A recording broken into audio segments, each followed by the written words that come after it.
Good day to all of our viewers, Luzon, Visayas, and Mindanao. My name is Lemuel Alosa, your newscaster for today on ETH News. Love and country is one of the most talked about in ETH subject or ethics subject in college nowadays. So, for more information, let's call Allysah Mendoza. Allysah? Good day, Philippines! We are going to be investigating where country comes from and how it grows. Country, either the land, the people, and the states. As land, it is refers to motherland or fatherland. Love your country after God and honor and even above yourselves. Because it is the only paradise which God has given you in this life. As a state, it is refers to social contract among a group of people bidding themselves toward to their common welfare. Country means also the people or ourselves. It is a community of persons united by the same ideals in this sense. The term country means body of principles, moral standards, and law with which the functions and goals of the states shall be administered and attained. You have just heard the latest news. Again, this is ETH News bringing you the latest news. Great information. Thank you, Allysah Mendoza. On the other side, we are seeing another news related to our topic, and it's all about nature of state. Let's call Jeanryl Dabu. Jeanryl? Thank you, Lemuel. The state of nature is the concept that questions how people function with a society or government. Imagine for a second if the police, government, the state, and law did not exist. What would we do if we did not have formal society? What if we did not have government or politics? What would hold us together? Basically, the idea of a state of nature as to think about this very question, it is also as to think about why we let others be governed. This might seem like a question, but philosophers have long been concerned with trying to understand them. Key to this is the concept of social contract. This is kind of like hypothetical agreement between subject or citizen and an authority or a ruler. So it's not us if we assign a piece of paper or anything like that. Rather, we kind of form a contract among ourselves to maintain order. Different philosophers have different perspectives on what would happen in state of a nation. Back to you, Lemuel. On this topic, we are going to hear about the types of government such as monarchy, tyranny, and the other types. To hear the other types and more information about these, let's call Allysah Mendoza. Allysah? Thank you, Lemuel. This time, we are investigating the types of government. The first type is monarchy. Monarchy is a power system that appoints a person as a head of state for life or until abdications. Authority passes down through a section's line related to one's bloodline and birth order within the ruling royal family, often limited by gender. Monarchs are chosen from within their own family. The next type is tyranny. Tyranny is a government conducted by a single person primarily for his own interests. Tyranny is a cruel, harsh, and unfair government in which a person or small group of people have power over anyone else. The next type is aristocracy. Aristocracy is a government conducted by a majority in public interest.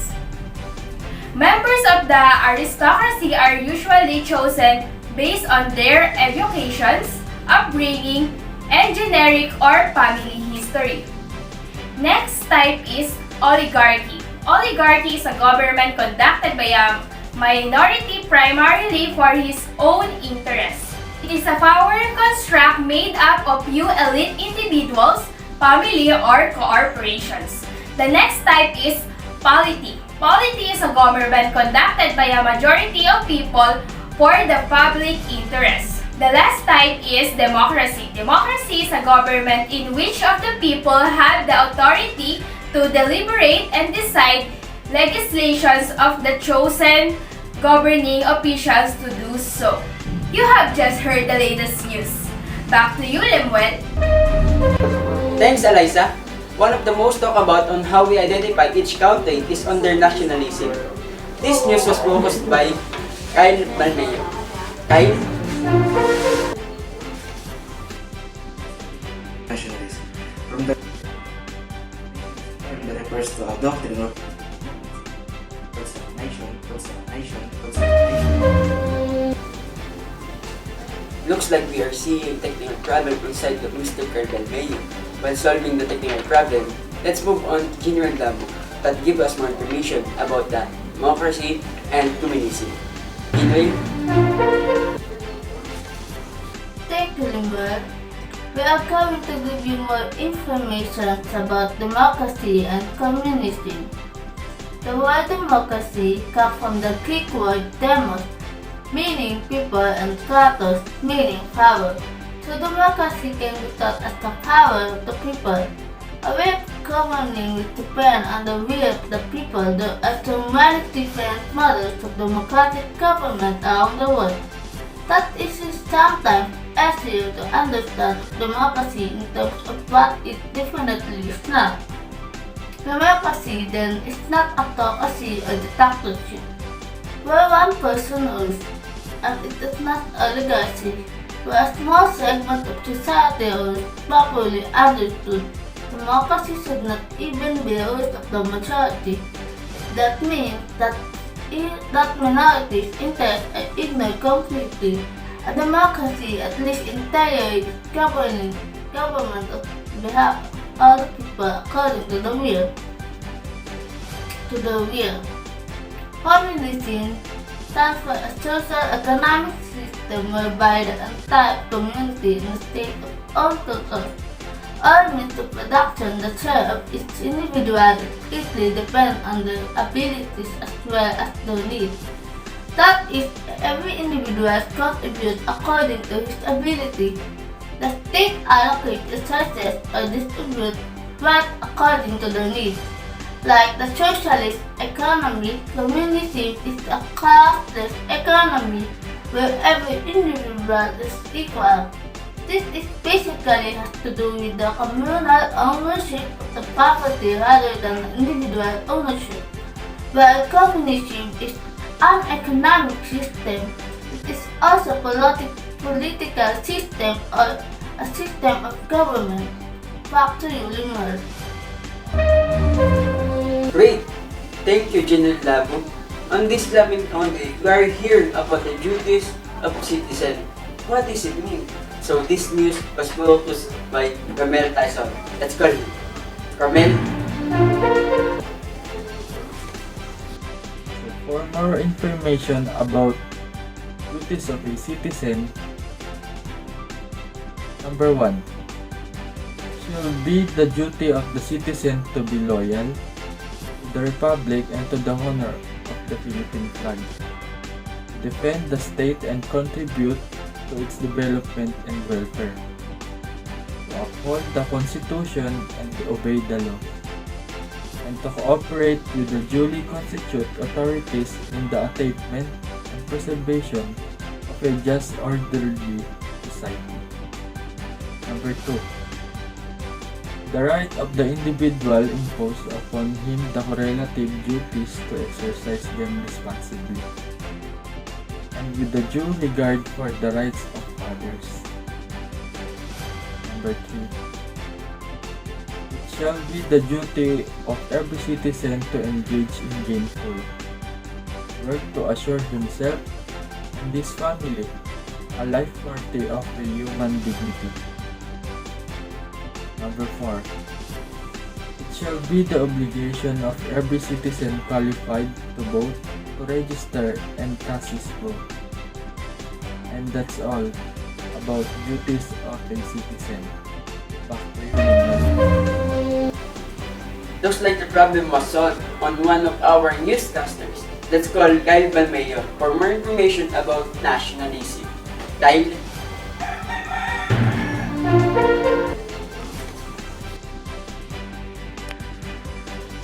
Let's start with the word nationalism. From the root word nation.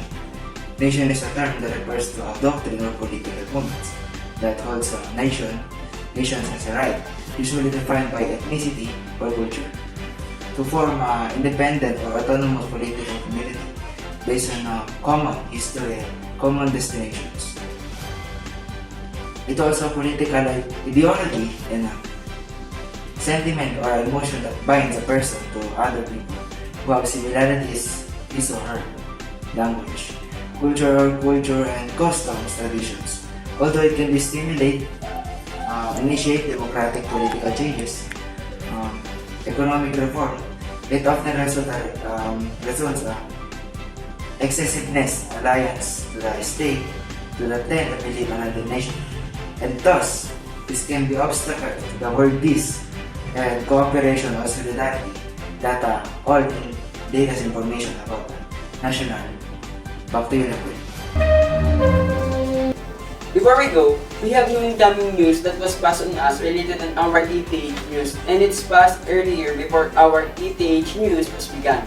And this news was focused by Lawrence Ablaza. Lawrence? Yes, Lemuel, the news that given on us earlier is the kanya-kanya syndrome. The Bayanihan spirit is the antidote to the selfishness of kanya-kanya mentality. Two fault that drains our human resources. First, the colonial mentality. Deflates our national pride, relegating ourselves to corner or the backseat. The second is crab mentality. Crab mentality renders us continuous and continuous. We waste too much time and efforts debating and arguing how to downgrade a person or an idea. We fear the success of the others and we would rather us fail than have someone else be declared a winner. So, that's all the news given on us early. Take back to you. Great news given by Lawrence Ablaza. This love encounter was a very deep topic on our ETH news. So let's get here more news information on Jeanryl Dabu that talk about the subversion and rebellion. Jeanryl? Thank you, Lemuel. On this news update, we are going to investigating the subversion and rebellion. Subversion is being overtaken or overthrown. An example of subversion is the coup d'etat that took place in Thailand in 2006, when the Royal Thai Army ousted the Prime Minister. Actually, the overthrown or ruin as subverting or being subverted. An example of rebellion is the refusal by a large group of people to follow a law. Countable and unorganized forceful subversion of the law of the land in attempt to replace it with another form of government. The Army General led successful rebellion and became president of the country. Back to you, Lemuel. This following news information was focused by Allysah Mendoza. It's the of data. So let's call Allysah Mendoza for more information about this. Allysah, are you there? Yes, Lemuel, and thank you. This time we're going to investigate the COP data. COP data is the sudden violent overthrow of an existing government by a small group. The chief prerequisite for a COP is control of all or part of the armed forces, the police, and other military elements. Unlike a revolution, which is usually achieved by a large number of people working for a basic social, economic, and political change. In Catholic Bishop Conference in Pastoral Letter Condor, they tackled first is there is a manifested long-standing tyranny against the fundamental rights of the people and harm to the common goods of the country. Second is when all peaceful means to resolve the problem have been tried and exhausted. And lastly, when the good to be obtained is proportional to the damage and harm would be implicit. The letter concludes that the first two are not verified in our society today. and accordingly, it is a moral obligation of everyone to prevent and to resist any attempt of COP data.